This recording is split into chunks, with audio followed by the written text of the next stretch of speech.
Hi Haran இந்த வீடியோல எதை பத்தி பார்க்க போறேன்டா ஃபோர்ச்சூன் டெல்லிங் பிரின்சஸ் அடுத்த எபிசோட் தான் பார்க்க போறேன். இதுக்கு முன்னால உள்ள எபிசோட் பார்க்கறதா கண்டிப்பா பார்த்துட்டு வந்துருங்க. அப்பா உங்களுக்கு இந்த எபிசோட் புரியும் நண்பா. எபிசோட் ஸ்டார்டிங்ல போன எபிசோட்ல என்ன நடந்தீங்க, நம்ம டியூக்கை நம்ம ஹீரோயின் குணப்படுத்திப்பா. அப்ப டியூக்கும் எழுப்பி பார்க்கல, நம்ம ஹீரோயின் தான் முன்னால இருந்தீப்பா. ஒரு வழியா நம்ம ஹீரோயின் டியூக்கை காப்பாத்தினதுல நிம்மதியா இருந்தீப்பா. ஆனா டியூக்கை இப்படி செஞ்சால சும்மா விட மாட்டேன்னு போட்டு குற்றவாளி யாருன்னு நம்ம ஹீரோயின் கண்டுபிடிக்க பேதிப்பா. அப்ப ஒருத்தனை அந்த கல்பிரிட்ட கண்டுபிடிச்சிப்பா. அவனுங்க ஒரு மாதிரி நடுங்கிட்டு பயத்துல இருந்தவன நம்ம கிங்கை பயன்படுத்தி நம்ம ஹீரோயின் கண்டுபிடிச்சிப்பா. கிங்கிற மொக்க சக்தியை வச்சு அந்த பொசிஷன்ல இருந்து வந்த இதை வச்சு நம்ம ஹீரோயின் கண்டுபிடிச்சிப்பா. அவனை கண்டுபிடிச்ச உடனே நம்ம ஹீரோயின் சொல்லிப்பா, பிரதர் உன விசாரிக்கிற முறையில விசாரி அப்படின்ற மாதிரி நம்ம ஹீரோயின் சொல்லிக்கலே எபிசோட் முடிஞ்சிச்சு நண்பா. அந்த எபிசோட் அதுல இருந்து ஸ்டார்ட் ஆகுது. எபிசோட் ஸ்டார்டிங்லயே அப்ப அந்த கல்பிரிட்ட பிடிக்கிப்பாங்க. அப்ப பிடிக்கி போட்டு அவனை விசாரிப்போண்டு போய்க்கல. அவன்ற வாயில இருந்து திடீர்னு பிளட் வந்துருச்சு. என்னன்னு பார்த்தா அவனை வெடிச்சு செத்துட்டாங்க. அதை பார்த்தோன்னே சரியான ரத்தம் அந்த இடம் ஃபுல்லா பரவிட்டு, அதை கமலிய பார்த்தோன்னே கமலிய ஒரு மாதிரி ஃப்ரீஸ் ஆகி உறைஞ்சி போய்த்து நின்றுட்டு அதே இடத்துலயே பயத்துல. அதே ஒரு மாதிரி பார்த்துட்டு லுட்வில்லாம் கூப்பிடுவாங்க. கமலியா அவனை கண்ணை மூடு, அதை பார்க்காத அப்படின்ற மாதிரி லுட்வில் அணைக்கிக்குவா நம்ம ஹீரோயின். அப்ப கமலியாவும் அதை பார்க்க மஞ்சள வந்துருவா. அப்ப லுட்வில் சொல்லுவாங்க, நீ பண்ணதே போதும், இதுக்கப்புறம் நான் எல்லாத்தையும் பார்த்துக்கிட்டேன், நீ இப்போ ரெஸ்டட் அப்படின்னு நம்ம ஹீரோயின் அனுப்பி விட்டுருவான். நம்ம ஹீரோயின் வாழ்க்கையை வெறுத்து புனியிடம் வந்துட்டு இருப்பா. ஒரு மாதிரி என்னடா அப்ப தலை தொங்கிடுச்சு அப்படின்ற மாதிரி தான் இருந்துச்சு. நம்ம ஹீரோயின் வந்துட்டு இருப்பா. அந்த கர்மத்தையே பார்க்கணும் நாங்க அப்படின்ற மாதிரி நம்ம ஹீரோனுக்கு பிளட்னா தான் கொஞ்சம் பயமா இருந்துச்சு நம்ம ஹீரோனுக்கு. அப்படி கமலியா வந்துட்டு ஜெயிக்கலையே, அங்க ஒரு ஆள் முன்னால குறுக்கல வந்துட்டு நிக்கி. நம்ம ஹீரோயின் யாருன்னு நிமிந்து பாக்குறா. பார்த்தா ரவிகா வந்து நின்றுட்டிக்கா. ரவி கேட்கிறா நம்ம ஹீரோயின்ட்டு, நீ என்ன அங்க போவே போற அப்படின்ற மாதிரி கேட்டுட்டிருக்காங்க. கேட்டுப்பிட்டு சொல்லிக்கிட்டு இருக்காங்க, உன்னோட உடம்பை கொஞ்சம் பாத்துக்க, நீ என்னைக்கு மட்டும் அட்வைஸ் பண்ணா போதாது அப்படின்ற மாதிரி சொல்லிக்கிட்டு இருக்கான். அப்ப நம்ம ஹீரோயினுக்கு அப்பா ஞாபகம் வருது. ஆமால அந்த ரூபி பட்லர்ட்ட சொல்லி நம்ம லுட்வில கொஞ்சம் வார்ன் பண்ண சொல்லல, வெளியே போய் காத்து வாங்கடா அப்படின்ற மாதிரி அந்த எபிசோட பாத்திப்பீங்க நண்பா. நம்மட ரூபி பட்லர் கூட மிமிக்ரி பண்ணி இப்ப ரவியாட்டம் அதெல்லாம் சும்மா ஃபன்னா இருந்தீங்க. அப்ப நம்ம ஹீரோயின் அதெல்லாம் யோசித்து பார்த்து போட்டு சொல்லிக்கிட்டு இருக்கியா.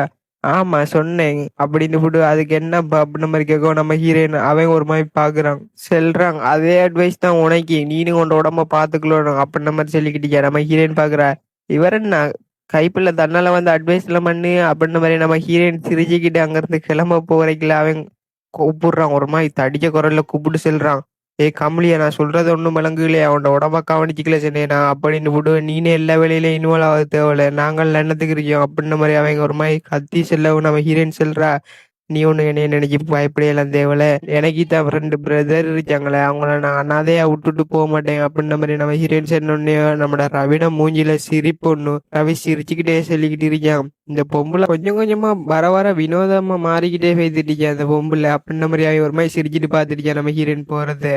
கட் பண்ணா ஹீலிங் மேஜிக்ல நீ பிகினர் லெவல்ல இருக்க, உனக்கு கத்து கொடுக்குற அளவுக்கு என்கிட்ட திறமை இருக்கு, நான் உனக்கு கத்து கொடுக்கலான்னு இருக்கேன், என்ன சொல்ற நீ அப்படின்னு கேட்டுட்டீங்க. நம்மள ரவி பார்த்தா முன்னால யாரு இருக்கணும்னு நம்மள ராணியாக இருக்கா. அப்ப ராணியா சொல்லிக்கிட்டு இருக்கா, அது வந்து நீ கத்து கொடுக்குறேன்னு எனக்கு ஓகே தான் அப்படின்ற மாதிரி சொல்லிக்கிட்டீங்களே. நம்ம ரவி ஒரு மாதிரி பார்த்துட்டீங்க. அப்ப அவ புக்கை எடுத்து வைக்கிற, அந்த நான் உனக்கு கிஃப்ட் ஒன்று தரேன் அப்படின்ற மாதிரி அந்த மேஜிக் புக்கை கொடுக்குற. அந்த புக்கெல்லாம் வந்து சரியான எக்ஸ்பென்ஷன். அப்ப அந்த புக்கெல்லாம் விலை கொண்ட புக்கெல்லாம் நம்ம ரவிக்கு எடுத்து எடுத்து வந்து கொடுத்துட்டு இப்ப அதை ரவிக்கு பிடிச்சிருக்கே. அப்ப ரவி சொல்லிக்கிட்டு இருக்கான், என்ன நோக்கத்துக்காக பழகிக்கிட்டு இருக்கேன் என்கிட்ட அப்படின்ற மாதிரி அவன் கேட்டுக்கிட்டு இருக்கான் ஒரு மாதிரி மிரட்டுற மாதிரி. அப்ப அவ சொல்லிக்கிட்டு இருக்கியா, இல்ல நம்ம எல்லாம் ஒரு ஃபேமிலி தானே, அதான் உங்களோட நான் கொஞ்சமா அது பழக்கம் வச்சுக்கலாம்னு முயற்சி செஞ்சேன், வேற ஒன்றும் இல்லை அப்படின்னு நம்ம சொல்லிக்கல. ரவி ஒரு மாதிரி பாக்குறாங்க, அதுக்காக எவ்வளோ தரமான புக்கெல்லாம் என்கிட்ட நான் தர வேண்டிய அவசியம் இல்லை, இதெல்லாம் எங்க கிடைச்சின்னு தெரியும் அப்படின்னு நம்ம சொல்லிட்டு அவ ஒரு மாதிரி பயத்திலேயே சொல்லிக்கிட்டு இருக்கியா, அதெல்லாம் ஒண்ணும் இல்லை, உங்களுக்காக நான் கொண்டு வந்து தாரேன், இது எனக்கு மேஜிக் டவர்ல இருந்து தாராங்க அப்படின்ற மாதிரி அவ சொல்லிக்கிட்டு இருக்கியா. அப்ப ரவி சொல்லிடுறாங்க, எனக்கு இந்த புக்கெல்லாம் வானவே வேணாம், நீ அதை எடுத்துட்டே கிளம்பிடு அப்படின்ற மாதிரி ஒரு மாதிரி மிரட்டுற குரல்ல சொல்லிக்கிட்டீங்க. எங்க ராணியை சொல்லி, இப்ப நம்ம எல்லாம் ஒரே ஃபேமிலிகளே, பழக்கம் வச்சுக்கிறதுல ஒன்றும் தப்பு இல்லையே அப்படின்னு நம்ம ராணியை சொல்லிப்பா. அப்ப நம்ம ரவிக்கு நம்ம ஹீரோயின் தான் ஞாபகம் வந்து இப்ப ஹீரோயின் சொல்லியிருப்பா, ஏய் ரவி, நம்ம 2 பேரும் தான் ஃபேமிலி அப்படின்ற மாதிரி நம்ம ஹீரோயின் சொல்லி இப்போ ஒரு இதுல சொல்லிவிட்டு நம்ம ஹீரோயின் நம்ம ரவிக்கு நிறைய செஞ்சிருப்பா. அதெல்லாம் பத்தி அவன் நினைச்சு பாக்குறான். நினைச்சு பார்த்துப்பட்டு, எனக்கு இருக்கிற ஒரே ஃபேமிலி கமலியாகும் அப்படின்ற மாதிரி அவன் மனசுலயே நினைச்சுக்கிட்டு, எனக்கு ஒன்றும் தேவையில்ல, உன்னோட புக்கை எடுத்துட்டு நீ கிளம்பு அப்படின்ற மாதிரி சொல்லி சொல்லி விட்டுறான் ரவியா. ராணியா இருக்கிறா, ஏன் உங்களுக்கு இந்த புக்கு எடுத்துக்கலுங்களேன் அப்படின்ற மாதிரி சொல்லிக்கல. ரவி சொல்றான், எனக்கு கமலியா ஏற்கனவே புக்கெல்லாம் கொண்டு வந்து தந்துட்டா, என்கிட்ட இதே மாதிரி நிறைய புக் இருக்கு அப்படின்ற மாதிரி சொல்லவும் ராணியாக்கு ஒரு மாதிரி கட்டுப்பாவுது. கையை முறுகிக்கிட்டு ஒரு மாதிரி பல்லெல்லாம் கட்டிக்கிட்டு வெளியில நிக்கிறா. அந்த கமலியா இவ இந்த வழியில குறுக்க வந்துகிட்டே இருக்கியா. இவ சும்மாவே விட மாட்டேன், ஒரு நாளைக்கு என்ன செய்யறேன் பாரு அப்படின்ற மாதிரி பல்ல கட்டிக்கிட்டு இருக்கியா.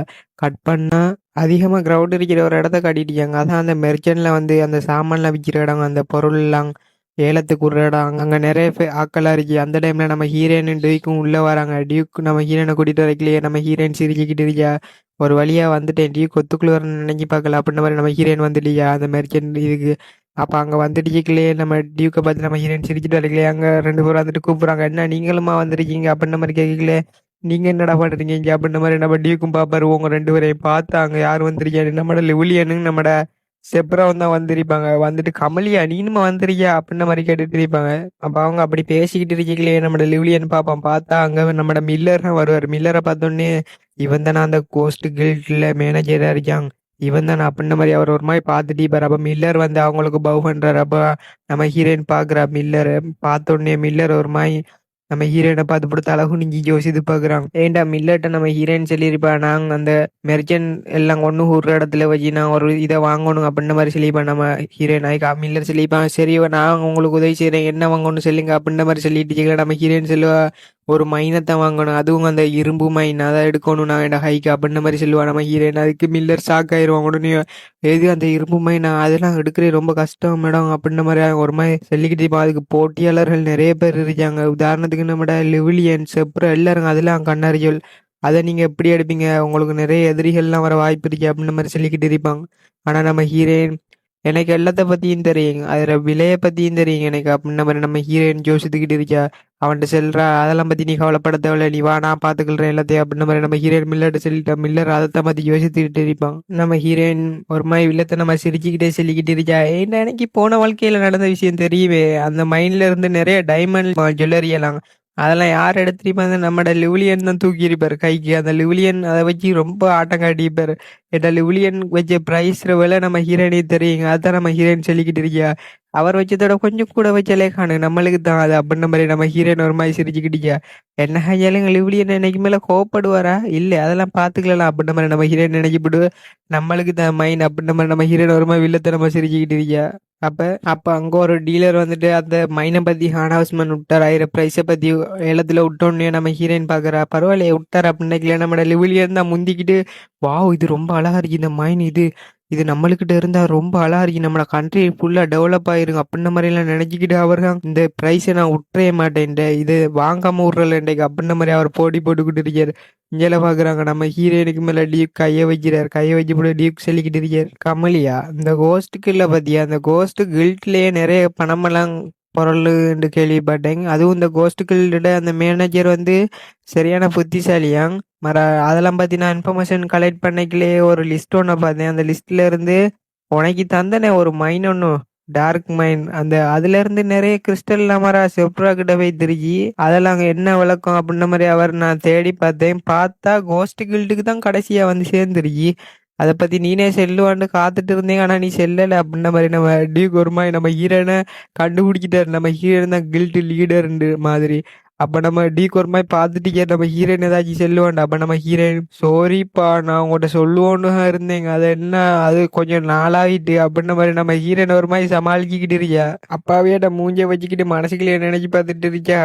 அதுல இருந்து எனக்கு நிறைய பணம் வந்திக்கு, அந்த பணத்தெல்லாம் எடுத்துக்கிட்டு நான் ஜாலியா இருந்தீங்கல ஹான்னு ஒரு மாதிரி வில்லத்தை நம்ம ஹீரோயின் சிரிச்சு விடு. இந்த கோஸ்டுகளோட லீடர் நான் தாண்டி தெரிஞ்ச உடனே இந்த எல்லாரும் புரளி பேச ஆரம்பிக்கிட்டாங்க அப்படின்ற மாதிரி நம்ம ஹீரோயின் சொல்லிக்கிட்டு இருக்கேன். ஆனாலும் நிறைய பாராட்டுகள் வந்திக்குதான் கோஸ்டுகளோட லீடரே கமலியாண்டு அப்படின்ற மாதிரி நம்ம ஹீரோயின் எல்லாம் சொல்லிட்டு கேட்கலையே. நம்ம ரவி, ஏய் நீ இந்த விஷயத்த நினைட்டு இருந்து எப்படி மறைச்சா அப்படின்ற மாதிரி நம்ம ரவி கத்திக்கிட்டு இருக்கோம். ஆனா நம்ம ஹீரோயின் இந்த கில்ட் லீடர்ன்ற பதவி வெளியே தெரிஞ்சதுங்க நல்லதா போச்சு, ராகத்தான வாழ்க்கை, அப்படியே வாழ்க்கை நல்லாவே போய்கிட்டு இருந்துச்சு அப்படின்ற மாதிரி நம்ம ஹீரோயின் சொல்லிச்சா. அந்த ஒரு நைட் வர காட்டிங் அப்படின்ற மாதிரி சொல்றா. என்னண்டா நம்ம ஹீரோயினுக்கு மேல ஒரு கோஸ்ட் ஒன்று ஏறிக்கிட்டு, கண்டுபிடி கண்டுபிடி அவளை கண்டுபிடி அவளை அப்படின்ற மாதிரி கத்திக்கிட்டு இருக்கு நம்ம ஹீரோயினுக்கு நேரா இருந்துக்கிட்டு. அப்ப கோஸ்ட் கண்ணுல இருந்தெல்லாம் தண்ணி வடியுது. நம்ம ஹீரோயின் முழிக்கோடனே அந்த கோஸ்ட்டை தான் பாக்குறோம். அந்த கோஸ்ட் ஒரு மாதிரி பயங்களாட்டுற மாதிரியே கத்து கண்டுபிடி ஆகலண்டா. அப்ப நம்ம ஹீரோயின் தெரிஞ்சு பெருக்கி எழுப்பிட்டா, ஏய் என்ன பண்ணிட்டு இருக்க எனக்கு மேல அப்படின்ற மாதிரி நம்ம ஹீரோயின் கத்திக்கிட்டு எழுப்பிட்டு அந்த கோஸ்ட்டை கீழே தள்ளி விட்டுப்படாப்ப. அந்த கோஸ்ட் எலிமினேட் கத்திட்டு கமலியாட்ட, கண்டுபிடி அவனை கண்டுபிடி, எந்த மகனை கண்டுபிடி அப்படின்ற மாதிரி கத்திட்டு நம்ம ஹீரோயின் பாக்குறா. அடே என்ன மகனை கண்டுபிடின்னு சொல்லிட்டு இருந்தா அவன்ற பேர் என்ன டீட்டெயில்ஸ் என்ன அதெல்லாம் சின்னத்தனை விளங்குங்க அப்படின்னு நம்ம ஹீரோயின் கேட்டுக்கல. அவ சொல்லிக்கிட்டு இருக்கியா அவன்ற நேம் டென்சியல், அவனை கண்டுபிடி, அவனை நான் கடைசியா சாவறதுக்கு முந்தைய ஒரு ஆர்ஃபனேஜ்ல விட்டதா கேள்விப்பட்டேன் அப்படின்ற மாதிரி அவ சொல்லிக்கிட்டு இருக்கியா. நம்ம ஹீரோட்ட கத்தி கதறிக்கிட்டு சொல்லிக்கிட்டு இருக்கியா, ப்ளீஸ் எனக்கு இந்த உதவியை மட்டும் செய்யி அப்படின்ற மாதிரி சொல்லிக்கிட்டு இருக்கல. நம்ம ஹீரோயின் சொல்லிக்கிட்டு இருக்கியா, கடைசியா அங்க ஜாலியா அந்த சில்ட்ரன்ஸ் எல்லாம் கூட்டிட்டு போகணுன்றது லைலாவோட ஐடியாவுல கடைசியா என்கிட்ட ஒரு கோஸ்ட் கிட்ட மட்டும் வைக்கப்பட்டாலே, இந்த கோஸ்ட்டை அடிக்கி தரதுனால இந்த கோஸ்ட் திரும்ப திரும்ப வந்துகிட்டு இருக்கி, இதுக்கு உதவி செஞ்சே ஆகணுமா, என்னையால ஒன்னும் செஞ்சுக்கலாவே அப்படின்னு நம்ம ஹீரோயின் பார்த்துட்டு இருக்கியா. முடியலடா சாமி அப்படின்னு நம்ம ஹீரோயின் பார்த்துட்டு கேட்கலையே ஏடுவேன் அப்படின்னு நம்ம கிரியேட் இருக்கா. நம்ம ஹீரோயின் அங்கேயும் இங்கேயும் கிரியேட் இருக்கல. நம்ம ரூபி ரூபி வந்தோடனே நம்ம ஹீரோயின் கேட்குறா, ஹே ரூபி என்ன கண்டுபிடிக்கியா அதை பத்தி டீட்டெயில்ஸ் டென்சியல் அப்படின்னு கேட்டுட்டு இருக்கா.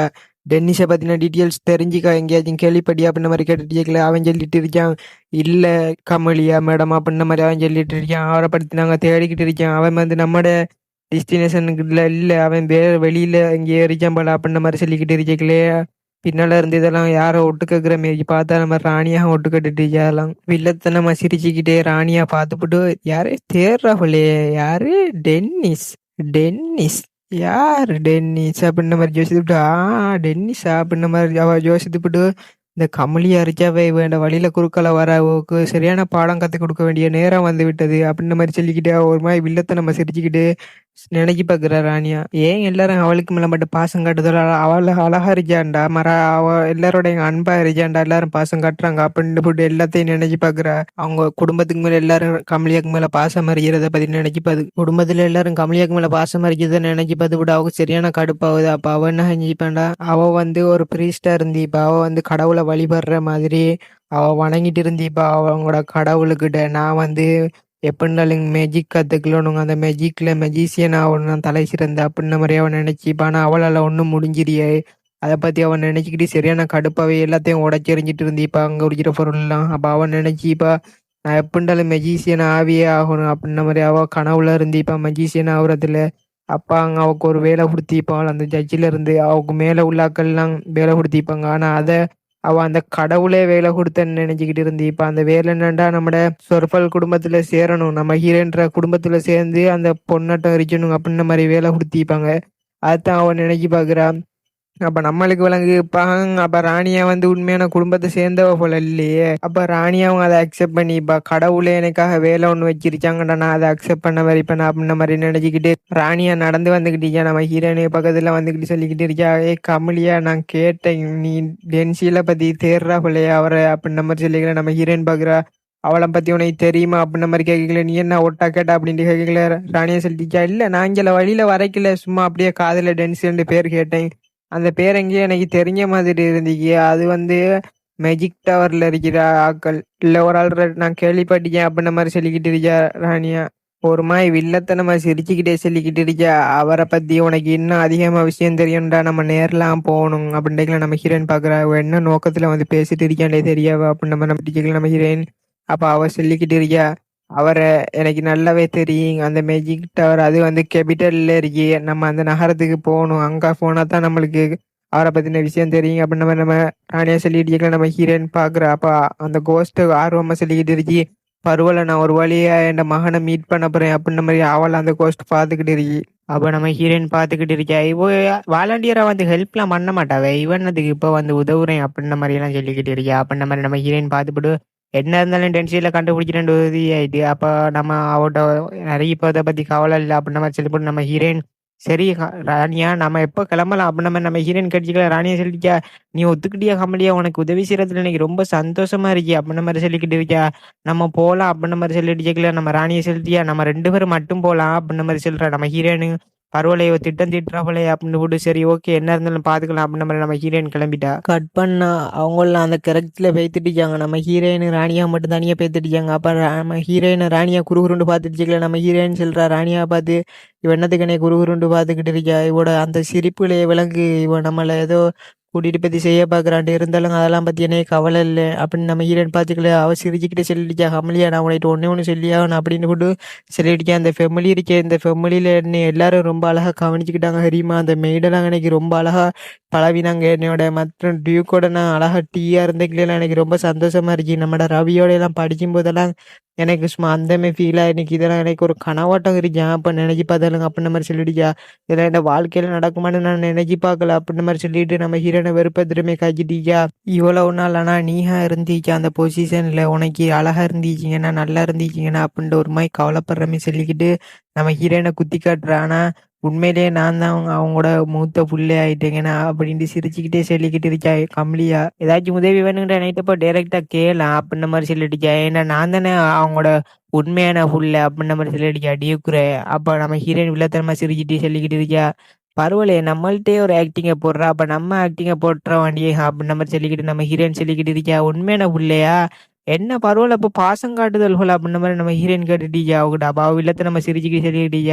இதே ஃபீல் தானே கமலியா உனக்கு வந்துருக்கீங்கன்னா அதனால நீயும் எடுத்து வளர்த்த ஃபுல்லானேனா அப்படின்ற மாதிரி நம்ம ஹீரோயின் ஒரு மாதிரி குத்தி காட்டிக்கிட்டு இருக்கா ராணியா. அப்போ நம்ம ஹீரோனு கடுப்பாக ஒவ்வொருத்தையும் சொல்லிக்கிட்டு இருக்கா. பரவாயில்ல இன்னைக்கு கடுப்பாகட்டுங்க கடுப்பாவி என்ன செய்யறேன்னு பாப்பா அப்படின்ற மாதிரி ராணியா வேணும்னு நம்ம ஹீரோயினை கடுப்பாகிக்கிட்டே இருக்கா. அவங்களுக்குள்ள மாற்றி மாற்றி இப்படி சண்டை வைத்துட்டு வாய்க்க. ஆனால் நம்ம ஹீரோயின் அதெல்லாம் கணக்குக்கும் எடுக்கலை. நம்ம ஹீரோயின் உண்டு அவட வேலை உண்டுட்டு அவள் நம்ம ஹீரோயின் அமைதியாக பார்த்துக்கிட்டு இருக்கா. அப்போ ராணியா பேசிட்டு வந்துக்கிட்டு இருக்கா. அப்போ கட் பண்ண அவங்க அந்த இடத்துக்கு வந்துட்டாங்க.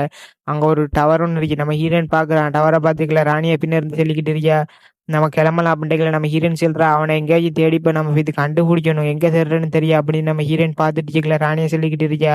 அவனை எங்கே தேடிட்டு இருக்க நீ அவன் நானும் ஒன்றா சின்னத்துலேலாம் ஒழுங்கால் ஆடியெல்லாம் தெரிஞ்சிக்கும் அப்படின்ற மாதிரி சொல்லிக்கிட்டு இருக்கியா. அவனை பற்றி எனக்கு எல்லாம் தெரியும். அவன் இங்கே வசிக்கிறான்னு கேள்விப்பட்டேன். நான் அவனை போய் பார்ப்போம் அப்படின்ற மாதிரி நம்ம ராணியா சொல்கிறா. எனக்கு இடம் தெரியும் வா போகலாம் அப்படின்ற மாதிரி சொல்லிக்கிட்டு இருக்கியா. நம்ம ஹீரோயின் பார்த்துக்கிட்டு இருக்கியா. எது சின்ன வயசுல இருந்து பழக்கமா அப்படின்னு நம்ம ஹீரோயின் டவுட்டோட பார்த்துக்கிட்டு இருக்கியா. அப்போ ராணியா சொல்லிக்கிட்டு இருக்கியா. அதெல்லாம் விட்டுத்தலை வா கிளம்பும் அப்படின்ற மாதிரி சொல்லிக்கிட்டு இருக்கா. அப்போ அங்கே போயிட்டு அவங்களோட வீட்டுக்கு போகலாம் அவங்களோட வீடு கூடி எனக்கு தெரியுங்க அப்படின்ற மாதிரி நம்ம ஹீரோயின் ராணியா சொல்லிக்கிட்டு இருக்கா. நான் சின்னத்தில் போன ஞாபகம் இருக்கு எனக்கு அப்படின்ட்டு சொல்லிக்கிட்டு இருக்கா. அவள் எல்லாம் அந்த மெஜிக் டவர்லாம் படிக்கன்னு சொல்லிக்கிட்டு இருக்காங்க அவங்க அப்பா. நம்ம ஹீரோயின் அந்த கோஸ்ட் சொல்லிக்கிட்டு இருக்கி. பரவாயில்ல அவங்க இடம் தெரிஞ்சிருச்சு டக்குன்னு போகலாம் அப்படின்ற மாதிரி அந்த கோஸ்ட் சிரிச்சுக்கிட்டு சொல்லிக்கிட்டு இருக்கி. ஹாப்பி ஆகிட்டு அந்த கோஸ்ட். அப்போ நம்ம ஹீரோயின் சொல்கிறா அவ சிரிச்சுக்கிட்டே இருக்கா. நீ ஆனால் அந்த பொம்பளைகள் இருக்கிற வில்லத்தனை எனக்கு தான் தெரியுங்கன்னு நம்ம ஹீரோயின் பார்த்துப்பிடும். என்ன இருந்தாலும் பார்த்துக்கலாம் அப்படின்னு நம்ம ஹீரோயின் ஒரு மாதிரி வில்லத்தை நம்ம சிரிப்பை போட்டுட்டு கிளம்பிட்டாங்க. அப்போ ராணியாவும் சிரிச்சுக்கிட்டு போகலாம் அப்படின்னு சொல்லிக்கிட்டு அவங்க வராங்க. பார்த்தா டென்சில்ற வீட்டுக்கு தான் வந்துருக்காங்க. அந்த வீட்டுக்கு வந்து போட்டு ரெண்டு பேரும் வெட்டையில நின்றுக்கிட்டு இருக்காங்க. வீட்டுக்கு வெளியில நின்றுட்டு ஜெயிக்கலே அங்கே நம்ம ராணியா ஒரு ஆளை பார்த்துக்கிட்டு ஓடிக்கிட்டு இருக்கா. ஹே உன்னைய பார்த்துட்டேன் கடைசி அப்படின்னு சொல்லிக்கிட்டு போய்க்கல அவன் சொல்லிக்கிட்டு இருக்கான். எவ்வளோ நாளை இப்போ பார்க்குறோங்கன்னா ராணியா அப்படின்ட்டு அவனை சிரிச்சுட்டு சொல்லிச்சுக்கல. ராணியா அவனை கிட்ட ஓடிட்டா ஓடி போய் சொல்லிக்கிட்டு இருக்கா. ஆமா உன்னை பார்த்தே கடனால் ஆகி அப்படின்னு சொல்லிக்கிட்டு சேக்கல. இதெல்லாம் நம்ம ஹீரோயின் பின்னால இருந்து பார்த்துக்கிட்டு இருக்கா. நம்ம ஹீரோயின் அவங்க ரெண்டு பேரும் பேசுறத பார்த்துட்டு சேக்கல. நம்ம ஹீரோயின் திடீர்னு எதே ஸ்ட்ரைக் ஆகுது. நம்ம ஹீரோயின் ஒரு மாதிரி பயத்திலேயே பார்த்துக்கிட்டு இருக்கா. இப்படியெல்லாம் நடக்குமா அந்த உலகத்தில் அப்படின்ற மாதிரியே நம்மளுக்கு தோணியிருக்கீங்க. பார்த்தா நம்ம ஹீரோயின் எதை பார்த்து பயப்படுறாவோ அதை பார்த்தே அந்த கோஸ்ட்டும் சரியா பயந்துக்கிட்டு இருந்துச்சு. இதுக்கு வாய்ப்பே இல்லை வாய்ப்பே இல்லை அப்படின்ட்டு அவ சொல்லிடுச்சியா. பார்த்தா அந்த அவங்க தேடி வந்த அந்த குழந்தை அது கோஸ்டா அப்படியே இருக்கு அந்த குழந்தை. இதுவே இப்போ இறந்திப்பாங்க இவனுக்கு இந்த சின்னத்திலே சாவு வந்துட்டு அப்படின்ட்டு அவ கத்திக்கிட்டு ஓடுற அம்மாக்காரி. என்னாச்சு உனக்கு அப்படின்னு அவ அழுதுகிட்டு ஓடிட்டியா. நம்ம ஹீரோயின் பார்க்குறா. என்ன அந்த குழந்தை இந்த குழந்தை வந்து நம்ம ராணியாக்கு பின்னால் இருக்கிற அந்த கோஸ்டட்டும் எதுவும் பேசாம அமைதியா அதிரபாட்டுக்கு நின்றுக்கிட்டு இருக்கி. என்ன நடக்கு இங்கே அப்படின்னு பார்த்துட்டியா நம்ம ஹீரோயின். அந்த ரெண்டு கோஸ்ட்டும் ஒருவேளை ஏதோ நடந்திருக்குமா அப்படின்னு நம்ம ஹீரோயின் திங்க் பண்ணிக்கலையே. அவன் வந்து சொல்லிக்கிட்டு இருக்கான். உங்களை இதுக்கு வந்து பார்த்துருக்கேனா அப்படின்ட்டு அவன் பார்த்துட்டு நம்ம ஹீரோயின் சொல்றா. இந்த உலகத்திலே பெஸ்ட் டைம் டே தான் பார்க்குறேன் அப்படின்ட்டு சொல்லிக்கிட்டு இருக்கா. நம்ம ஹீரோயின் ஒரு மாதிரி வெறுத்த மாதிரி சொல்லிக்கிட்டு இருக்கா. அப்போ கட் பண்ண அங்கே உள்ளே வந்துட்டாங்க. டைனிங் ஏரியாவில் இருக்காங்க. நம்ம ஹீரோயின் பார்க்குறா. அந்த கோஸ்ட் ரெண்டும் அந்த கோஸ்ட் அம்மாக்காரி கத்திக்கிட்டு இருக்கா. என் குழந்தை உன்னை கடைசியை நான் கண்டுபிடிச்சிட்டேங்க. ஆனால் இப்படி நீ இருப்பான்னு நான் நினைச்சு கூடி பார்க்கல அம்மாவை பாரு என்னைய விளங்குதா உனக்கு அப்படின்னு சொல்லிக்கிட்டு இருக்கியா. அம்மா ஏத்துக்குழியா நீ அப்படின்னு சொல்லி அடிக்கா. உன்னை விட்டுட்டு போனே தப்பு தான் அப்படின்ட்டு அவள் அழுது புலம்பிட்டு இருக்கியா. அந்த குழந்தை அசையாமன்ட்டு அதுக்கு அதிர பாட்டுக்கு நின்றுக்கிட்டு இருக்கியா. அப்போ இதெல்லாம் நம்ம ஹீரோயின் பார்த்துக்கிட்டு இருக்கியா. இதோல என்ன செய்தோல் அப்படின்னு பார்த்து கேட்கலையே. அங்கே அவன் வந்துட்டான் டென்சியல் டிரைவர். அப்போ அவன் வந்துட்டு கேட்கல. நம்ம ஹீரோயின் பார்த்து சொல்லிட்டு இருக்கேன். எது என்னையா தேடிக்கிட்டு இருக்கீங்க நீங்கள் அப்படின்ட்டு அவன் கேட்டுட்டு இருக்கான். அப்போ நம்ம ஹீரோயின் எதுவும் சும்மா பார்த்துக்கிட்டு இருக்கியா. இல்லை அங்கே பார்த்துட்டு இருந்தீங்க அதான் கேட்டேன் அப்படின்னு நம்ம ஹீரோயின் பக்கத்தில் ஒரு ஜூஸ் ஒன்று கொண்டு வச்சுட்டு இருக்கேன். அப்போ நம்ம ஹீரோயின்ற மேசையில் ஒரு ஃப்ளவர் ஒன்று இருக்கு. அது ஜொலிச்சிக்கிட்டு இருக்கு. அப்போ அவன் சிரிச்சுக்கிட்டே கேட்டுட்டு இருக்கேன். என்ன விஷயமா வந்தீங்க கிடைக்கல. நம்ம ஹீரோயின் சொல்கிறா உன்னைய அவங்க அம்மா கேட்டாங்கப்பா அதான் வந்தேன் அப்படின்ற மாதிரி சொல்லிக்கல. அவன் கேட்டுருக்கேன் எங்கள் அம்மாவெல்லாம் இல்லை அப்படின்னு சொல்லிட்டு இருக்கா. அவள் சொல்லிட்டியா நம்ம ஹீரோயின். அதுவா அது உங்களோட உண்மையான அம்மா அப்படின்ட்டு சொல்லிக்கிட்டு இருக்கியா. உன்னோட உயிரியல் அம்மாவை தான் நான் போய் பேசிக்கிட்டு இருக்கேன் அப்படின்ட்டு இருக்கலாம். அவனுக்கு சரியான கோம்பரு. அவங்க இல்லை அவங்க இறந்துட்டாங்க அப்படின்ட்டாங்க. ஒரு மாதிரி கடுப்பாக சொல்லிக்கிட்டு இருக்காங்க. அந்த விஷயத்த கேட்டோடனே அவன் சரியான கடுப்பாயிட்டு இருக்கலையே. அவனை வாய மூட வைக்கிற மாதிரி அங்கால இருந்த ஒரு குரல் ஒன்று கேக்கு. அது உண்மை. அவங்க அம்மா வந்து அவனை சின்னத்துல யார் பண்ணச்சில விட்டுட்டு போயிட்டாங்க. அவங்க யார் பண்ணச்சிலாம் வளர்ந்தான். அப்புறம் அவனை எடுத்து வளர்த்தாங்க. ஒரு கப்பிள்ஸ் அவனை எடுத்து வளர்த்தாங்க. அந்த கப்பிள்ஸும் வந்து காலம் போக போக அவனை விட்டுட்டு போயிட்டாங்க. அப்புறம் அவன் என்னோட இங்கே வளர்ந்தான் அப்படின்ட்டு நம்ம ராணியை ஒரு மாதிரி சிரிச்ச மாதிரி சொல்லிடுச்சா. அப்போ நம்ம ஹீரோயின் அந்த ஜூஸை தொட்டு பார்த்துக்கிட்டு சொல்லிக்கிட்டு இருக்கியா. அப்படியா நீங்கள் 2 பேரும் கொஞ்சம் எக்ஸ்பிளைன் பண்ணால் நல்லா இருக்கீங்க இதை பற்றி. எனக்கு கொஞ்சம் தெளிவாக விளங்கலை அப்படின்ற மாதிரி நம்ம ஹீரோயின் கேட்டுக்கிட்டு இருக்கியா. அப்போ திடீர்னு நம்ம ஹீரோயினுக்கு எது ஸ்ட்ரைக் ஆகுது என்னன்னு பார்த்தா நம்ம ஹீரோயின் தலையெல்லாம் ஒரு மாதிரி வலிக்கிற மாதிரி ஒரு மாதிரி உடம்பெல்லாம் ஒரு மாதிரி அசையாத மாதிரி ஃபீல் ஆகிக்கிட்டு இருக்கு. அப்போ நம்ம ஹீரோயின் பார்க்குறேன் நான் அந்த ஜூஸை குடிக்கவே இல்லையே. அதில் ஏதாச்சும் கலந்துருப்பாங்கன்னு நான் நினைச்சேன் அப்படின்னு நம்ம ஹீரோயின் பார்த்துக்கல. தலையெல்லாம் ஒரு மாதிரி ஓவரா வலிக்க தொடங்கிது. நம்ம ஹீரோயின் என்ன நடக்குதுன்றதுல நம்ம ஹீரோயின் கண்ணெல்லாம் ஒரு மாதிரி பிளர் ஆகிக்கிட்டு போகுது. அப்போ நம்ம ஹீரோயினுக்கு முன்னாடி ஃப்ளவரை பார்க்குறோம். அந்த ஃப்ளவரா அப்படின்னு நம்ம ஹீரோயின் பார்க்கல. ராணியை சொல்லிக்கிட்டு இருக்கியா சிரிச்சுக்கிட்டு. உனக்கு ஜூஸில் ஆப்பு வச்சேன்னு நினைக்கியா உனக்கு ஃப்ளவரில் வச்சேன் அப்படின்ற மாதிரி சொல்லிச்சியா. அந்த ஃப்ளவர் வந்து உன்னைய மயக்கமடைய செஞ்சிருங்க அப்படின்ட்டு போட்டு ராணியை ஒரு மாதிரி மனசு விட்டு சிரிச்சிரியாட்டம் ஒரு மாதிரி வில்லத்தனமாக சிரிச்சுக்கிட்டு கக்கப்பட்டு சிரிச்சுக்கிட்டே ஒரு மாதிரி கத்திட்டு இருக்கா. அந்த ஃப்ளவர் வந்து ஆக்களை மயக்கப்படுத்துற மாதிரி அதாவது வஞ்சகமான பூ அப்படின்னு சொல்லிக்கிட்டு இருக்கா. சொல்ல போனா எண்ணெய மாதிரி அப்படின்ற அவர் ராணி அப்படி சொல்லிட்டு கேட்கலையே. நம்ம ஹீரோயின் அப்படியே தரையில மயங்கி விழுந்துட்டா. மயங்கி விழுந்தோடனே எபிசோட் முடியுது கைஸ். அடுத்த எபிசோட்ல பார்க்கலாம். இந்த எபிசோட்ல சொல்ல போனா ராணியோட த்ரூ செல்ஃபை காட்டி ராணியா உண்மையான எப்படிப்பட்டவள்ன்றது நம்ம ஹீரோயின்ட்ட ரிவீல் பண்ணிட்டா. போற எபிசோட்ல பார்க்கலாம் கைஸ். நம்ம ஹீரோயின் தப்பிப்பாவா அவர் ராணியை நம்ம ஹீரோயின் என்ன செய்ய போறா அந்த கோஸ்ட்டை பத்தி எல்லாம் போக எபிசோட்ல பார்க்க மறக்காம தொடர்ந்து வாட்ச் பண்ணுங்க. Bye guys.